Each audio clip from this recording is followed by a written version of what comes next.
So thank you very much for the organizers for putting together this very nice conference. I have to come up with an idea of how to get a talk into a multi-probe cosmology conference, because this is about R, so primary CMB. So I put a multi-tracer in the title, so that I can get a talk. All right. This talk will be about constructing the lensing for delensing for R, for the South Pole Observatory. In the background there, you see the SPT telescope. There's a 10-meter dish. That's what we call the large aperture telescope in CMB. And then front there is like the ground shield for BICEP 3. So it's a small aperture telescope that's kind of inside it. You don't quite see it, but there will be a little picture cut out of BICEP 3 and BICEP array in a later part of the talk. So just really quickly, South Pole Observatory consists of two collaborations. It's a BICEP CAT collaboration and South Pole Telescope collaboration. And recently we had a SPO meeting to organize our joint R analysis effort. So just very briefly recap the latest BICEP CAT R result. So that's what we call the BICEP BK18 R constraint. So compared to our previous baseline, the red curve, this is a R posterior, sorry. I missed the label, that's R, and so I guess I will just have this so that you know this is the scale. The 95 gigahertz and the 220 gigahertz bands were more than 7 times deeper compared to the previous data set in the BK18. So that adds a lot of constraining power in the CNB bands in our dust channel monitor. And the upper limit went from 0.06 to 0.036, is almost factor of 2 lower. And for this, up to this analysis, is already the uncertainty on R is already dominated by the lensing BMO sample variance. So that motivates delensing. So where does this lensing BMO come from?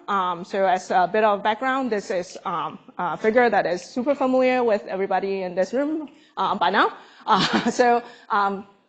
CMB lensing general BMOs, and I add a little bit of cartoons to illustrate the idea. So what we observe is a lens field on this side of the plane, and the lens CMB is come from the surface of blast scattering, and as CMB photons came to us, the paths are deflected by the intervening gravitational potential loss. And the amount of deflection is nicely encoded by the gradient of phi field, where phi is the CMB lensing potential. Now, let's say you, in the primordial, at the surface of blast scattering, you didn't have any BMOs. You have like a parity even, purely described by an E-mode pattern, polarization vector. Now, some of these vectors can then get deflected as they travel to us. And now on this side, you get a slightly deflected pattern, and you can no longer describe it by a pure parity even E-mode. And map, let's see if this works. Yes, it does. So this is what it looks like. These are unlensed T, E, and B. Note the color stretch are different. So through lensing, maybe this doesn't work after all. Yeah, you get some primordial BMOs, some lensing BMOs, assuming no primordial BMOs at the bottom panel. Now I want you to focus on this bottom panel, where I'm going to overlay a R equals 0.1 large-scale fluctuation. So these are 2 by 8 degree panels simulation. So and we expect these primordial BMOs to be about like a degree scale modulation. So you see that that's a R equals 0.1 large-scale modulation on top of the lensing BMOs. So if we can remove this BMO contribution to our BB measurement, that will significantly help on uncertainty or upper limit on R. Now, how do we do that in practice? So as I mentioned, we have the lensing BMO comes from E-modes. So if you have an E-mode map, which we do from our CMB experiments, you have a phi tracer. So in this figure is a toy 2D Gaussian. You can compute what your lensing BMO look like. Now you have your lensing BMO template. So this is what you think the lensing BMO should look like. And then you have your observed BMO map, because CMB experiments make polarization maps.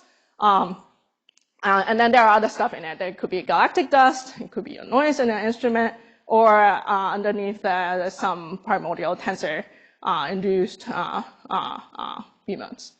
Now you can either subtract this from this, or you can do auto cross spectrum and model what your spectrum would look like.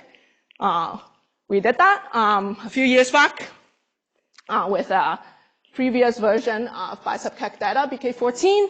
So this is our posterior before delensing, and then this is what it looks like with delensing on that data set. So you see the uncertainty on R decreased by about 10%. So that's great. Here we used Planck CIB map as a phi tracer, and for the E modes we combine the BISEP-CAC, SVT pool, and Planck information. Now for our next step, that was the first analysis that improved uncertainty in cosmological parameters in delensing. So that was pretty exciting. So the reason why the improvement was not very significant was that for BK14, the sigma R is not dominated by uncertainties on lensing beam modes. That's factor number one. Factor number two is that our lensing template, because of the CIB map, the correlation is not super high with the underlying CMB lensing. So it's at a 60–70% level. So there are some room of improvement on both ends. So for our next BISEP-CAC analysis, we will make a pretty significant improvement. So I'm gonna say a bit about the lensing template for using SPT3G D1 dataset that we will use for delensing the next BISEP-CAC result. So we kept this input for constructing the lensing B template. So for this analysis, we are using E modes from SPT3G that we already have published BB power spectrum measurements from. So these are what we call the lower L map sets. So we have special filterings to keep the lower L E modes from this set.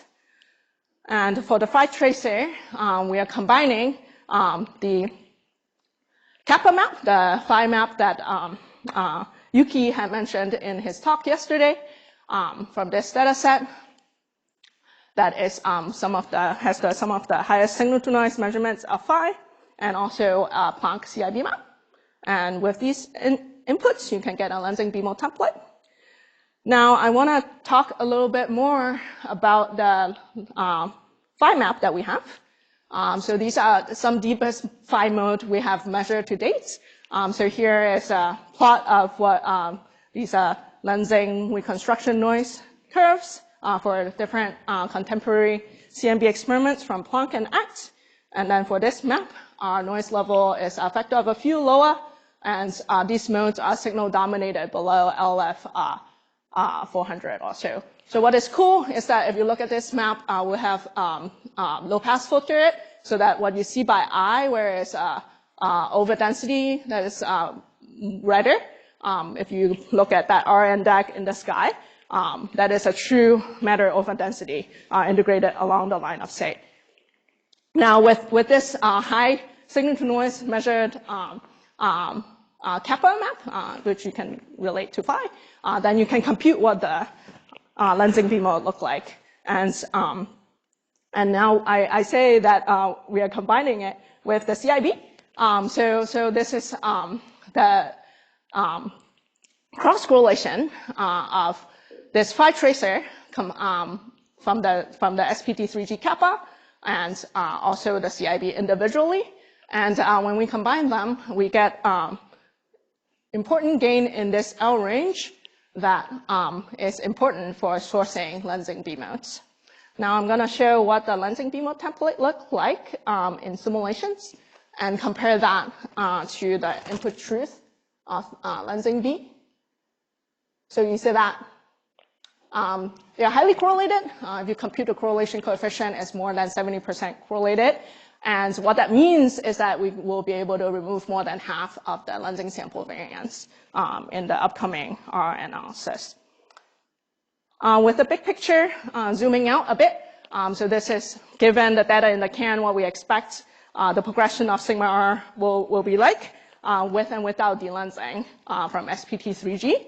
So given to the end of the operation for SPT3G camera end of 2028 or so, we expect a factor of 2 or 3 improvement sigma r with delensing. And looking forward even more with a few hardware expansion that's quite modest. On both the bicycle array front and also SPT3G, where we are deploying a new camera SPT3G Plus, will be quite importantly improving the sigma R reach with these two new instruments on the existing platform. And our goal is to reach sigma R of 1 times 10 to the minus 3. Now I'm going to summarize. So with 3G D1 lensing map and the Planck CIB5 tracer, we construct a lensing B template that correlates with a true lensing B at like a more than 70% level. And this template can remove more than half of the lensing B mode variance that contributes to the sigma R of the next bisubcat R analysis. So I'm very excited about that. And with deeper data that we are continuously collecting, sigma R will be improved by a factor of 2 to 3 because of delensing. And with these new hardware upgrades, we aim to reach a sigma R of 1 times 10 to the minus 3. Thank you.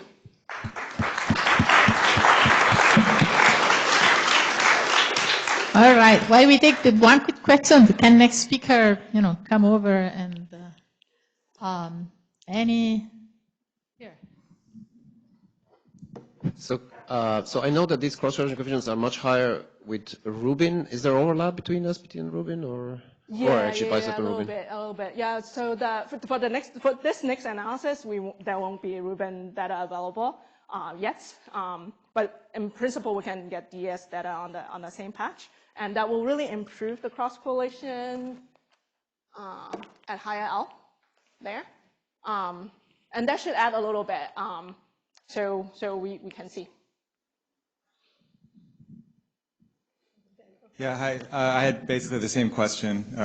I was thinking about unwise as my example. Is something that would that help get beyond 70%? Yes, a little bit. Yeah.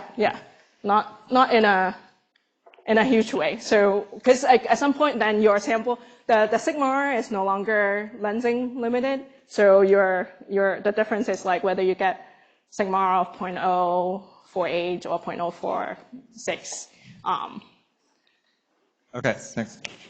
Okay. Any other question? We'll have to wait for lunch.